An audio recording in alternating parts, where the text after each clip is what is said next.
فيديو النهارده هنتكلم فيه عن 5 لعيبه، 3 منهم بيلعبوا في اوروبا و2 بيلعبوا في مصر. السلام عليكم، انا كابتن عبد الرحمن مخضرة. لو اول مره تشوفني اعمل لي اشتراك في القناه وفعل زر الجرس، ولو عندك اي سؤال سيبولي في التعليقات تحت هرد عليك. وقبل ما نبدا فيديو النهارده اعمل الفيديو ده لايك. هنتكلم عن 5 لعيبه، واللعيبه اللي هي تحت السن زي ما قلنا قبل كده في الفيديو بتاع قبل كده. قلنا هنتكلم عن اللعيبه الصغيره او اللعيبه المواهب اللي بتلعب في الفريق او بتلعب في المنتخب بصفه اساسيه. النهارده عندنا فريق زي نادي برشلونة بيلعب فيه لاعب اسمه بيدري ولاعب اسمه جافي، الاتنين تحت السن، مواليد 2004، بيشاركوا بصفة أساسية مع الفريق ومع المنتخب، وهو منتخب أسبانيا. وشاركوا معاه في كأس العالم، وشاركوا مع برشلونة في البطولات اللي لعبها في أوروبا، وكانوا السبب أو من الأسباب إن نادي برشلونة ياخد الدوري الأسباني السنة دي من نادي ريال مدريد.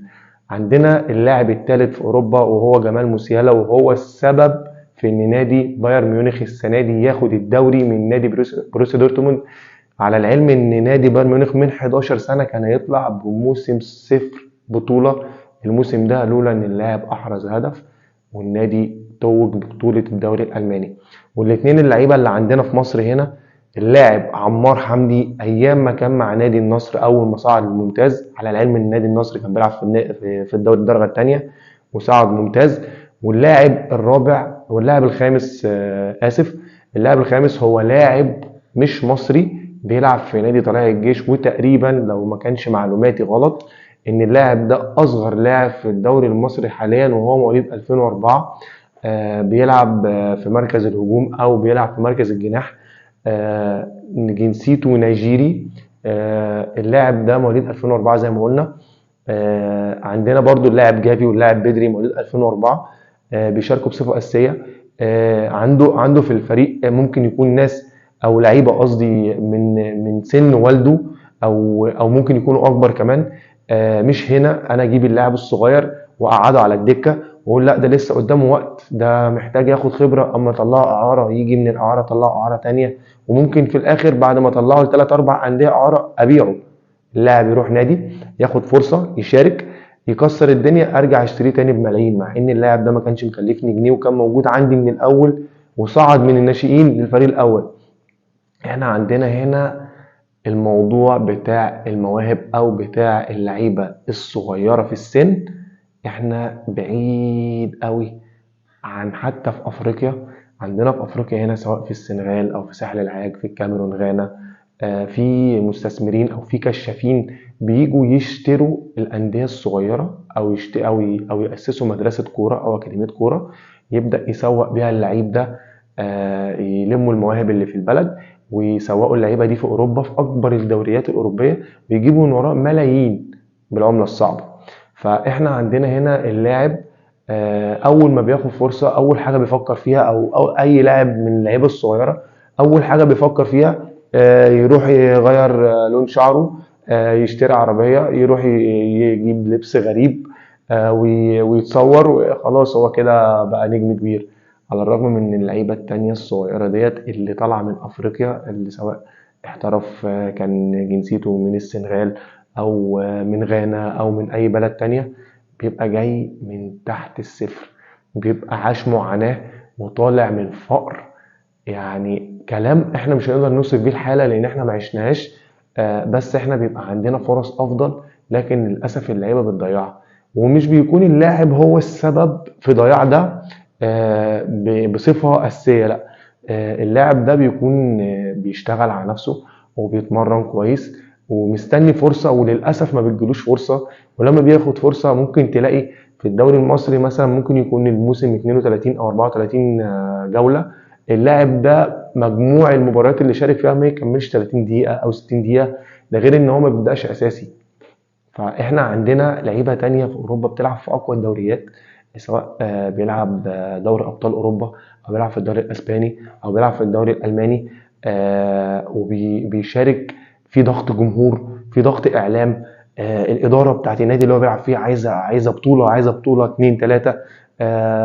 واللاعب مع ذلك بيطلع أفضل ما عنده مع إنه سنه صغير. هنا عندنا في الدوري المصري تلاقي اللاعب عنده 32 سنة ولا 38 سنة، ده نجم الفرقة، ده عمل تاريخ. ده طب خلاص هو عمل تاريخ، انا مش هقعد افتكر التاريخ بتاعه. انا عايز ابدا اعمل انا تاريخ، عايز اخد بطوله باللاعب الصغير اللي عندي.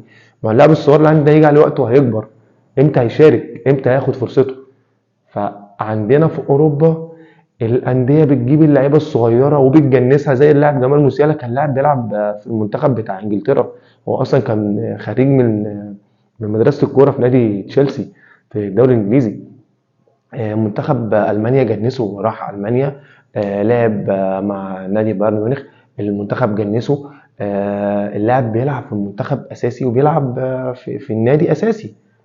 طب انا هنا عندنا مواهب كبيره، عندنا لاعب زي عمار حمدي لما طلع وقتها لما كان صغير النادي الاهلي اشتراه. اللاعب كان مكسر الدنيا في النادي بتاعه، كان بيلعب اساسي رغم ان هو سنه صغير. راح النادي الاهلي قال لك لا استنى ياخد فرصه، استنى اللاعب ده ياخد على جو الماتش، ياخد على جو على الجمهور، ياخد على طريقه اللعب بتاعت النادي، ياخد على اسلوب المدرب. طب ما اللاعب عمال سنه بيزيد وما بيلعبش ما بيشاركش مع ان انت جايبه جامد. في اوروبا تلاقي اللاعب مثلا جاي من الدوري البرتغالي او الدوري البلجيكي او الدوري التركي، ماتش في التاني في التالت مثلا، نادي في الدوري في الانجليزي اشتراه، ماتش في التاني في التالت اللاعب بقى بيلعب اساسي. خلاص ما هو مش هجيبه بقى واقول لسه اما يحفظ اغاني الجمهور وياخد على التاريخ بتاع النادي واعلمه لغه. لا خلاص هو لاعب، ده لاعب كره قدم، لاعب انا جايبه بملايين، ما اجيب واديله فرصه.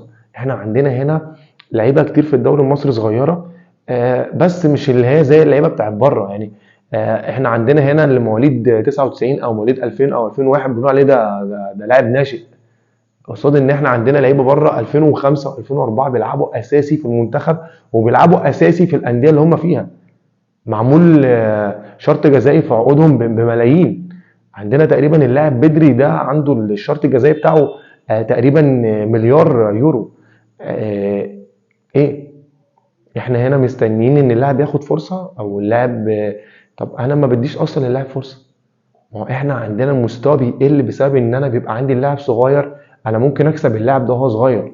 هو انت في حاجات احنا مش فاهمينها بره الجهاز الفني، مش المدير الفني هو اللي بيعمل كل حاجه، لا، ده بيبقى في واحد معين، انا يعني مش متذكر المسمى الوظيفي بتاعه في الجهاز، بس المدرب ده بيبقى قاعد معاه جهاز بيراقب حركه اللاعب، بيشوف التكنيك بتاع الحركه بتاعته ده افضل حاجه ولا لا، ويبدا يشتغل عليها، بيبدا يعدل منه حتى في التمرير، في انه ازاي بيشوط، بيستلم الكرة ازاي، بيتصرف ازاي في المواقف الصعبة. دي حاجات مش عندنا هنا.